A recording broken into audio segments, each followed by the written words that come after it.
Governor Sanwo-Olu visits China Railway Rolling Stock Corporation, assures Lagos residents of February ending flag of date of Red Line Rail project. Federal government reveals plans to include cancer treatment in National Health Insurance Scheme.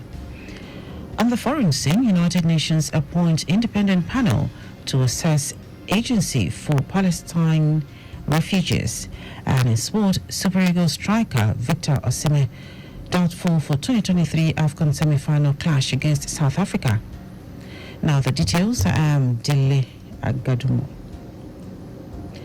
Lagos State Governor Babajide Sanwo-Olu has visited the headquarters of China Railway Rolling Stock Corporation in Dalian, China, to conclude transactional conversations with the top management of the company and the purchase of rolling stock for the Blue and Red Line rail lines in the state.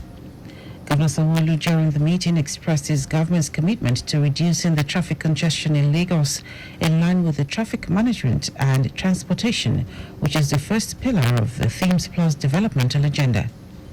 The governor charged the China Railway Rolling Stock Corporation, who deliver those of the Blue Line train, to deliver additional rolling stock for the Red and Blue lines before the end of the year. The company, while responding to the governor's request, assured that the additional rolling stock, which the Lagos State government procured from China for the Blue and Red lines, would be delivered in December. The company also expressed the commitment to continuous partnership and relationship with the Lagos State government in rail transportation. Lagos State government has appealed to all Lagosians on the prompt payment of land use charge to avoid enforcement.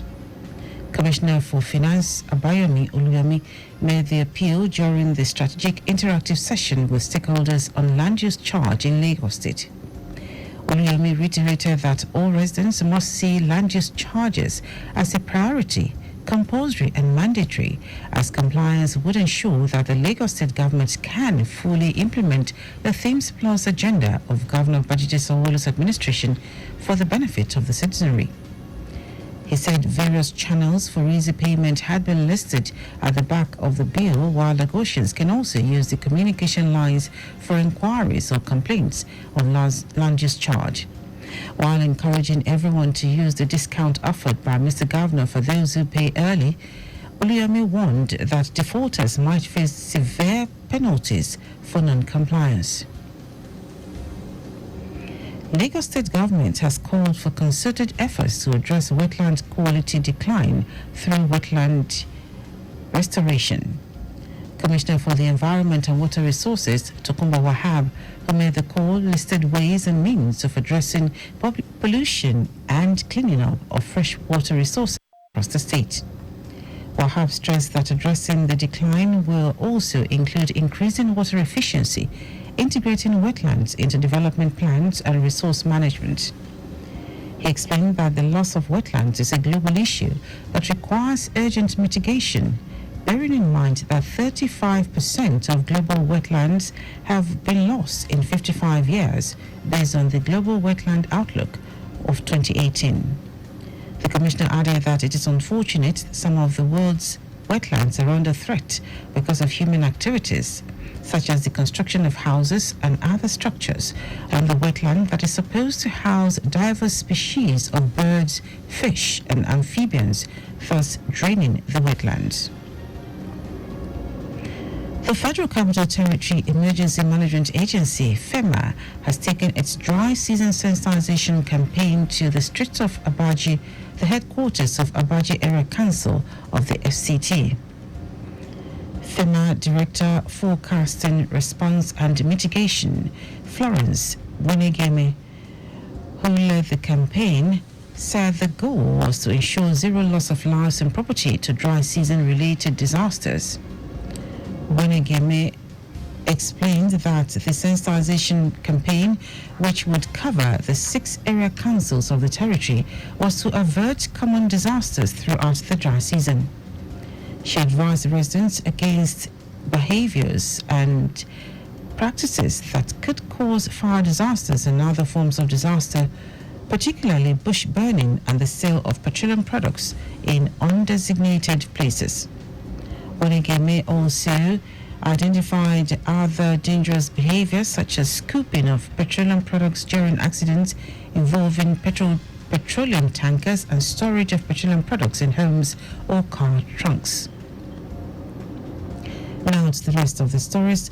The federal government says efforts are ongoing to include cancer treatment in the National Health Insurance Scheme. This, the government said, is to ensure adequate and affordable healthcare services for citizens diagnosed with cancer. The National Coordinator, Cancer Control Program, Federal Ministry of Health, Uche Nwoku, stated this at the Nigerian Army Officers' Wives Association Cancer Awareness Summit in commemoration of the year 2024 World Cancer Day. Nwoku said the government had put in place the Cancer Health Funds, which provides comprehensive cancer care for patients.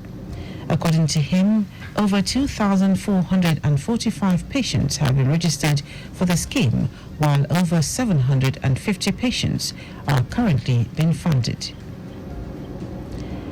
Oyo State government has ordered all the 33 local government chairmen in the state, as well as traditional rulers and chiefs, to flush out illegal miners, bandits and land grabbers in their council areas.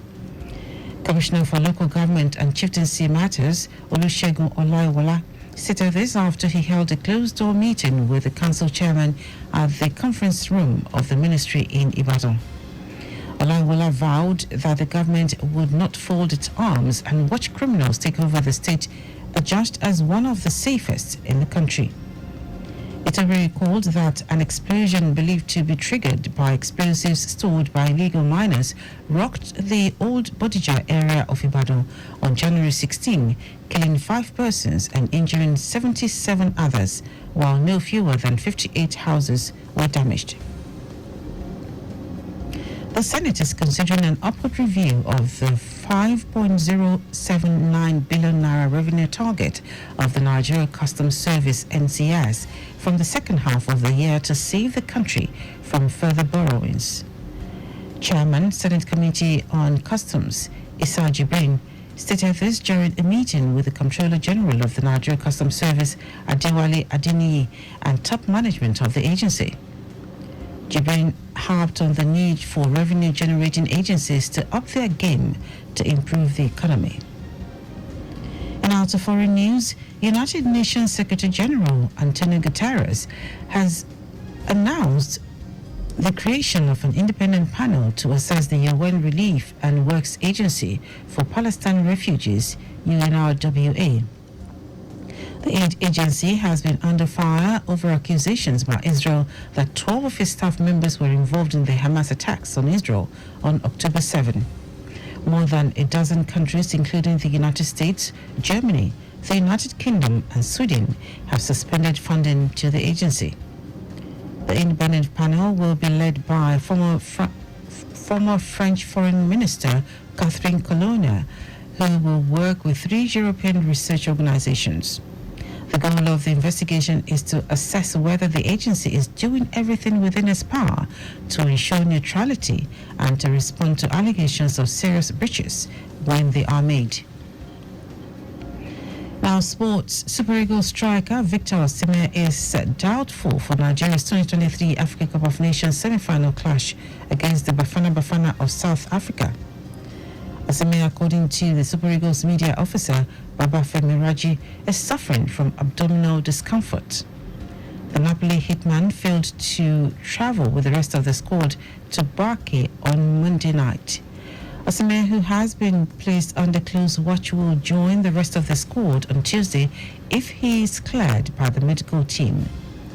The 25-year-old has scored 1 goal and provided 1 assist in 5 matches at the AFCON 2023 finals. The Super Eagles will take on the Bafana Bafana at the Stade de la Paix, Barque, on Wednesday.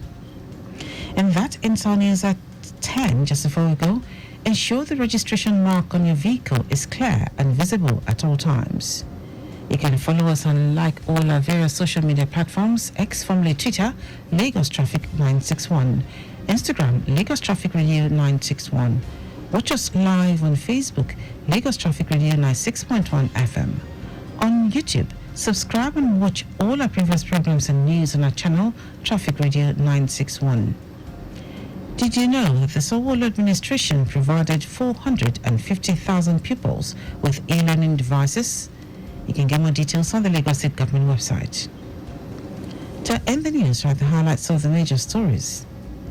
Lagos State Governor Babajide Sanwo-Olu has visited the headquarters of China Railway Rolling Stock Corporation in Dalian, China, to conclude transactional conversations with the top management of the company on the purchase of rolling stock for the blue and red rail lines in the state.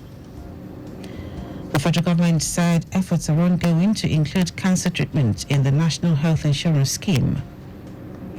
We also told you that United Nations Secretary General Antonio Guterres has announced the creation of an independent panel to assess the UN Relief and Works Agency for Palestine Refugees, UNRWA. And in sports, Super Eagles striker Victor Osimhen is doubtful for Nigeria's 2023 Africa Cup of Nations semi-final clash against the Bafana Bafana of South Africa. For contact with the newsroom, send a message to Lagos Traffic Radio at lagostate.gov.ng.